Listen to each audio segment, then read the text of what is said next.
Whilst I was in London enjoying London Fashion Week, South African Fashion Week took place, and I thought I would invite Aisha Baker in studio to share with us some of the secrets and some of the South African trends that are linking in with what I saw at London Fashion Week, and also to give us an insight for those of us who missed out on SA Fashion Week. Great, let's do it. Yeah, well, I want to know how much of South African fashion that you saw on the runway was influenced by London trends. Well, I think that South African fashion in general is influenced by international trends because we're a season behind. So it's really great to see some of the inspiration coming from international fashion weeks, whether it be Paris, New York, London. We're taking a lot of influence from that. And at the moment, internationally, we're seeing spring and summer 2013, and locally we're doing autumn and winter. So we're seeing a little play from designers, taking some influence from that. So the influence, what would you say, what are some of those influences? Are we sticking to some of the colours and the trends that they are using? Yeah, definitely. I think the major trends we're sticking to is probably neon, leather and print. I mean, there are lots more which you can research yourself. But we've seen some of the South African designers using neon in their winter looks and taking out from London Fashion Week. And then we've seen a lot of leather from designers like Susan Haynes locally. And internationally, we saw Alexander Wang doing that at New York.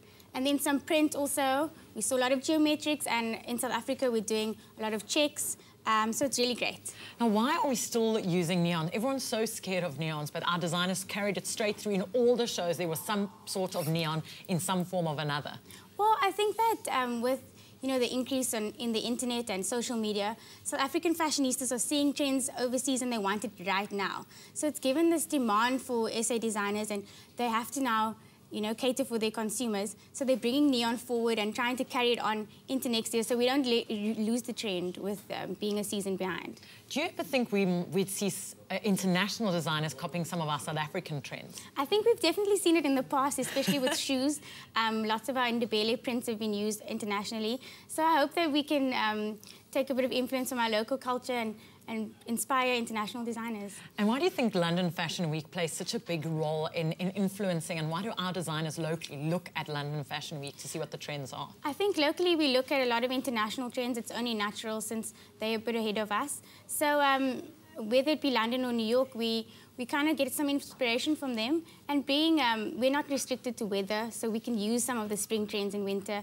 So that's really what we're doing. Now, if you had to predict items that we didn't see at London or South African Fashion Week for the next collection, what do you think we'll be seeing? Will we be seeing prints? Will we be seeing neons? What will we be seeing? I think we'll be seeing lots of structure. Alexander Wang brought that out in New York, and a lot of people are doing it.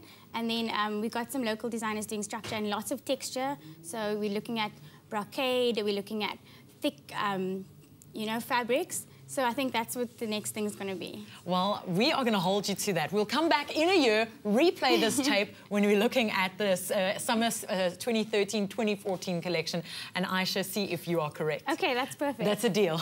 You're with Expresso here on SABC3.